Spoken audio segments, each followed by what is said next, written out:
can go wrong as a safety issue. I don't want his weight on his heel as I try to crash his leg back. Okay, I can hurt my partner's knee this way. So we want to be mindful that if you want to use this technique, you have to get their body weight riding forward onto their toes. So now, when I kick that leg up and away, I don't cause any stress on the knee. There's one more way we can do this cross forward reap. That's more of a hook, where I'm going to hook with my leg and hop to the far side. I can do this one with a straight power hand, a lapel grip here. Okay, we pull them around to the position. I come in. I hook with my heel on the far knee. I reach across. I back heel, looking above the knee. Now I'm going to hop across Ant's body, and I'm going to drop to my left knee as I continue to go through. And we take them down once again to the cross forward reap. All right now? So again, we're here. You go to set a lapel. I don't allow it. I set my own power hand. I pull into the pyramid position. I step 1, 2, and I hook. Now from my hook, my left leg is going to hop across Ant's body as I continue to back heel. Now from right here, falling across, I'm going to fall with my left knee, reaping that leg back and away. And we take the reap. And in truth, that one is almost mixing in with a back reap. Our cross forward reap and our cross backward reap are very similar. We're going to see the cross backward reap in a little bit. In judo terms, it's called an osotogari. But it's remarkably similar to that last dragging technique we're going to look at. I think that's all 6 dragging techniques. Okay, again, we went six dragging techniques that are dominantly affected using the legs, or dominantly applied using the legs. We have the forward foot sweep where we time the foot, right? We get in a step, and while the leg's unweighted, we sweep the foot away. Then we have the straight forward trip where we pull them in, we step across, blocking their ankle with the sole of our foot, and we pull them through. Then we have the cross forward trip, where this time we expose our back to them, and then we step across and pull them forward. Okay, so we tripped them over our cross leg that time. And then we went on to our hip throw, where we took that sprinter stance, just throwing our right hip into their hip, getting them out of balance over the hip, stumbling them either down to the floor or stumbling them so we can follow up with another takedown. Then we went in with our couple of reaps. We can reap with the straight leg with an uchimata, or we can step across and we can try to reap away the far leg. If you're going to try to reap away the far leg, be very cautious about your opponent's knee. I say that because I have used this in competitions and tournaments, and it took me a little while to figure out how to use it properly. I have injured people with that technique. I have hurt their knees in tournaments trying to go for that cross forward reap. So be very careful applying that one. Use it cautiously and make sure you don't crash in your partner's knees and cause knee injuries. You've got to get their weight up on their toes, get their weight off their heel, so that when their weight's on their toes, you sweep that leg away, it comes away very easy. Okay?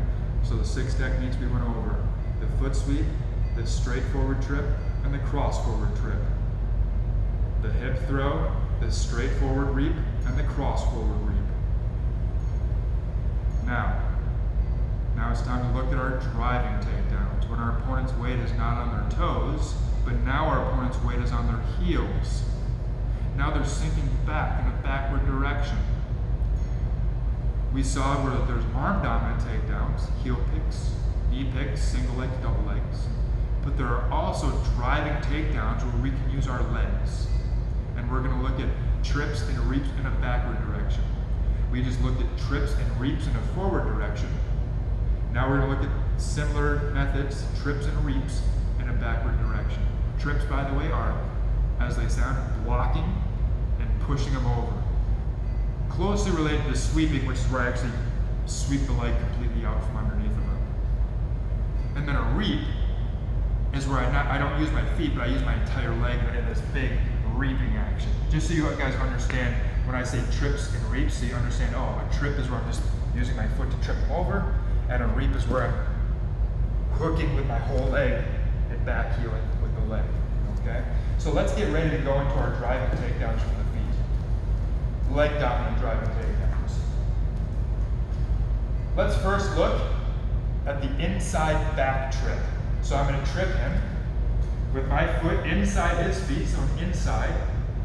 We're going to trip in a backward direction, so back, and it's going to be a trip. So an inside back trip. Okay?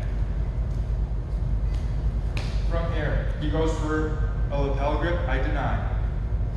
I set my own power hand. From here, I pull him around. Now, once I get to the pyramid position, a few things are going to happen.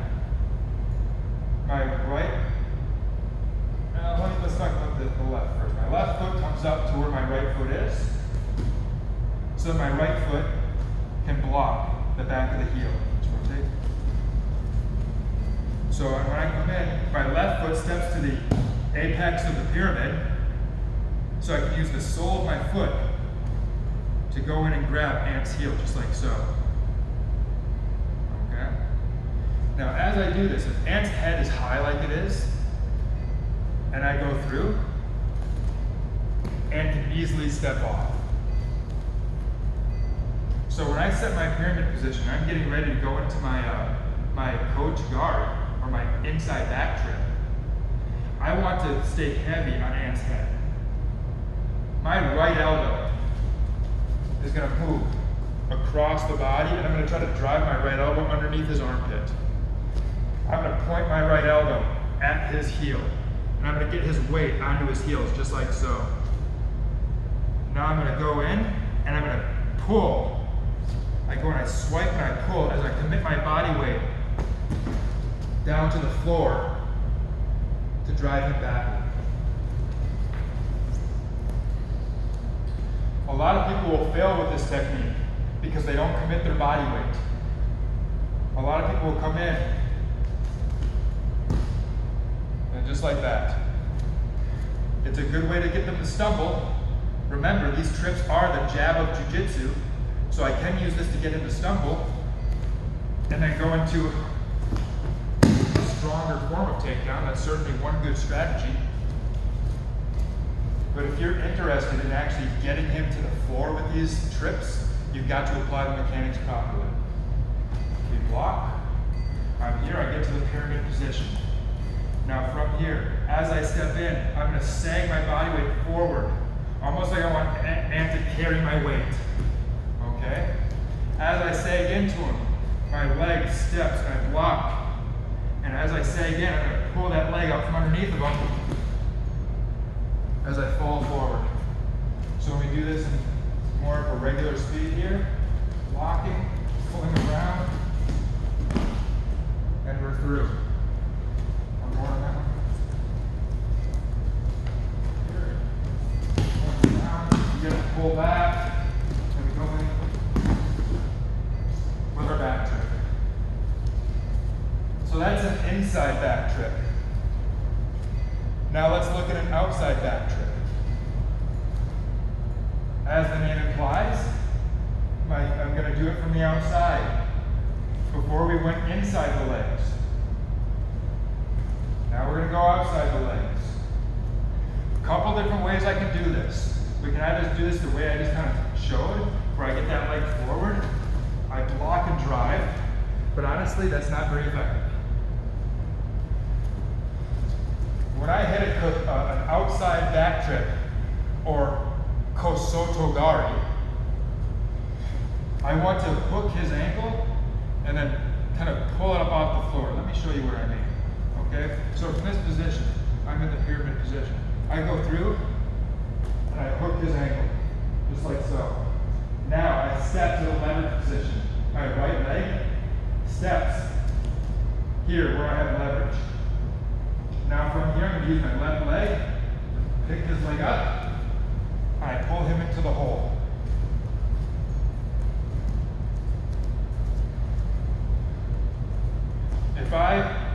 You take a grip. Remember, if I don't take care of this grip, I'll never get to the ankle. I go to pull, I get that leg forward, I go to hook it, I'll never get anywhere near it. So always make sure you take the power hand off. Now from here, I start moving, getting him throwing around the mat. I might even switch my stance if I want to get my left leg closer. That's up to you. You don't have to, it's an option. So I see his weight on his heels, I step through, I hook. Okay?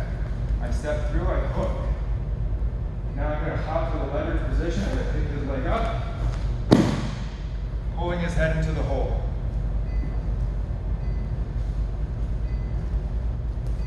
Now there's a couple ways I can do this. Okay, there's ways where I can step and block, and then step to the leverage position. Let me show you. So if I get him with a right leg forward, I can either step and then step and kick. Okay, I can do that. Keep your foot down. Keep your foot down for me. There. Okay. So I step in here, and that's one way to do it. But you'll notice that when I do that, Ant has an opportunity to easily step off. Is your back okay? Your back okay? All right. I just see you down a lot, so I want to make sure your back's okay. If I step like that, if I go like this, and here, Ant can easily step off in time and avoid the takedown. So another way, a little more of a sophisticated way to do this, is a hook and hop method. When I'm here, and I create the pyramid position, I go in, and I hook Ant's leg. When he goes to step off now, I'm trapping him. I hop to the leverage position, and I put him down. So in this one, I hook, then I'm going to hop my leg to the leverage position as I lift and pull his head into the hole I've created. We're here, he goes to grab, I intercept. From here, I use my grips to start dragging him around the floor, getting to our pyramid position. Now from here, I can go through, hook, and now I'm going to hop. From here, I use my hook to take that leg up, and I knock him down.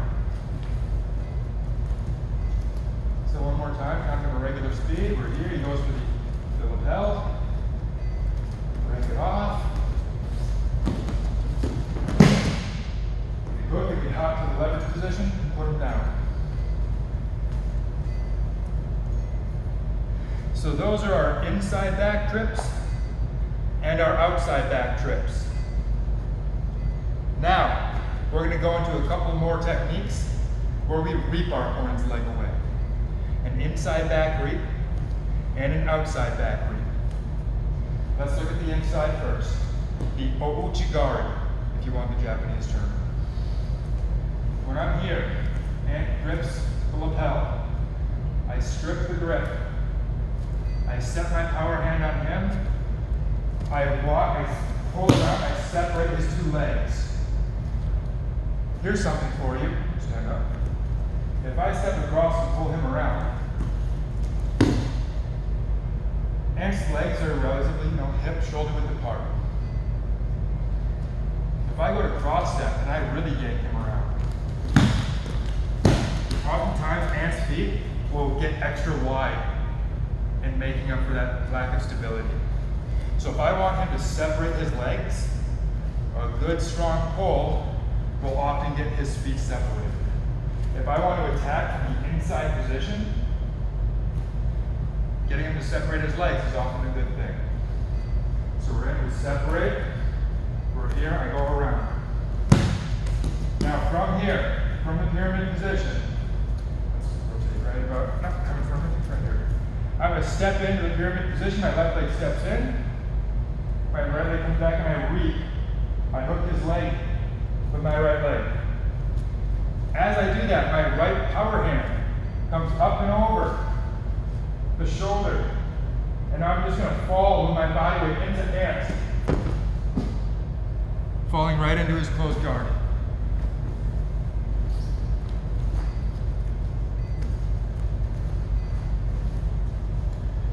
From here, I separate grip.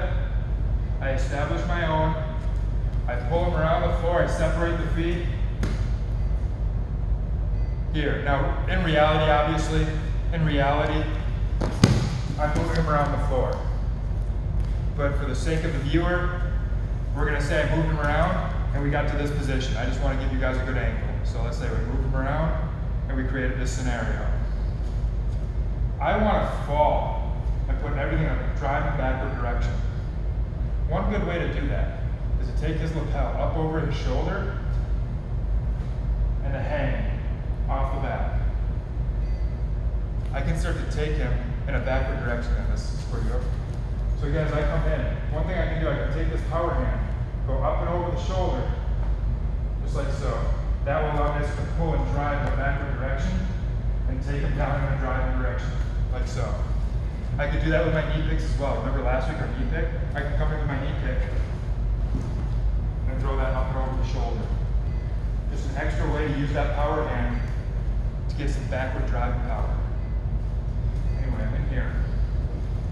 Back to our Ouchi-gari. I step in, up over the shoulder as I come in and hook. Now from right here, I just want to fall chest to chest. Stay strong. Just fall chest to chest, almost like I'm like a drunk friend stumbling in and like, good to see you, buddy. Right? Like I'm just like, right? We've all had that experience where your friend's falling down sloppy drunk and they just come into you, right? We're kind of trying to recreate that effect with this Ouchi-gari. So he goes to the grip, I intercept. I take this, I pull him around, I separate the feet. Now, from here I start stepping in, taking that power hand up over the shoulder, I fall into him, and we take him down into the closed guard. Remember that you're using that reaping leg to hook and reap that leg away. You can do this with a cross inside reap as well. Let's say I'm here, I separate, I pull around, I can come in like so as well. And I can reap this leg, where I grab this leg with the back of my knee. I put him down, I come up and score top position. Now, as long as we're on the Ouchi-gari, or the inside reap, I want to take a little bit of an aside and show you that we can use these to great effect with double legs. In situations where I'm here, and we grip up, boom, I separate. When I go through for a double leg, let's say he's standing taller, I go through, I can drive in, and as I go in to grab the legs, I can also hook with, or as I go in to grab his legs with my arms, I can also hook his legs with my legs. I can go through here, hooking the leg just like so. So now when he tries to sprawl that leg away, it's really hard because it's caught with both my arm and my leg. Okay? So we have these reaping double legs. Inside reaping doubles. I can do it with the straight reap as well. I'm in here, pulling around, I can go in to a double leg as I reap either leg away. So stand up. So I can reap, back to the camera. I can come in and I can reap here, or I can reap here. Okay, so I can go knee deep on this leg, or I can go knee deep on this leg. Okay, that's our inside reaps. One more technique to look at, the outside reap, the Kosotogari. Okay? In this scenario, once again, we cannot let him have a power hand. Okay? So we snap the power hand off. I'm here, I'm going to hook the leg, I'm going to hop to the leverage position, and now it's a fight for head position. I want his head back and in front of me and back, and he wants my head like so. This is a 50-50 position. Look at this. If I put my leg down, Ant has the same reap on me. Pick your leg up, bud. Nope. Reap my leg. Yes! See? We have the same thing on each other. Go ahead, lift. Okay? So the person who wins this is going to be the one who has better head control. The one who has better head position. So when I'm here, separate so he can't control my head. I get a grip on his power hand. Now from here I move around, I pull him into the pyramid position. From the pyramid position, stepping in, I hook. And I'm back heeling. I'm hooking that knee strong. I'm hooking that leg. And now from here, I'm going to hop around on my left foot.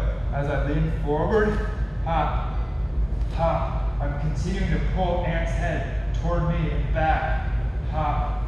And now I can either reap that leg away from here. That's how I step up. Or I could drop to the knee, which is something I often like to do, because then I don't have that balance problem at the end. We're here, we hook, we hop. I can now drop to my left knee and put him down on the floor with some authority. Okay? You can drop to either knee, I believe, as well. Boom, hook, hop, hop, hop. I can drop to my right knee as well. Left knee or right knee. I prefer the left. I prefer dropping to my baseline.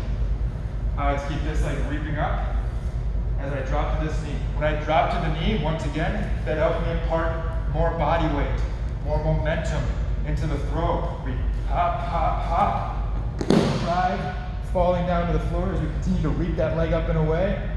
Now we have our throw. So one more time. We're here, he sets his grip.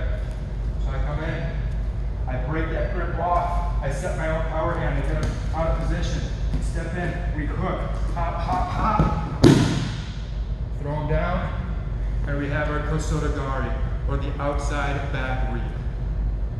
Okay? Now, we went through a lot of material. That was a lot of information. We looked at 6 dragging techniques with the legs. The foot sweep, the straight forward trip, the cross forward trip, the hip throw, the straight forward reap, and the cross forward reap. Then we looked at 4 driving takedowns. The inside back trip, the outside back trip, the inside back reap, and the outside back reap. So that's 10 leg dominant takedowns for you guys to study and play with to either take your opponent down or also remember to stumble your opponent. These techniques are the jab of the jiu-jitsu standing game. They may not get you the knockout punch every time. They may not put the person down on their back and get that takedown every time, but you can set up your more dominant takedown attempts. Reach out, get them stumbling with those trips, with those sweeps, with those reaps, get them stumbling around the mat and out of balance, and then once they're out of balance, go in with your heavy artillery. Go in with the single legs and the double legs and the knee picks and the ankle picks and the collar drags and all those, and the big reaps, and throw them down with some authority. Use those trips and sweeps, maybe as a takedown, or just to get them out of position, out of balance, and then come in with the heavy guns, all right? Like I said at the top of the video, there's a lot of different ways that you can apply these techniques. There are different ways you can set your power hands, different ways that you can set your control hands. The only advice I can give to you is to go out and experiment with it. Try these options, these arm dominant takedowns, and combine them with these leg dominant takedowns. So all of our 8 arm dominant takedowns from last week, combined with our 10 leg dominant takedowns from this week, that is 18 takedown techniques that you have at your disposal to mix and match between them, and you have and use them in any creative way you can see fit. Mix and match and create different combination attacks to get your opponent out of balance and score that takedown. That's a lot of weapons you guys have at your disposal now. Go out, polish them, work them, get better. Thanks for watching, guys.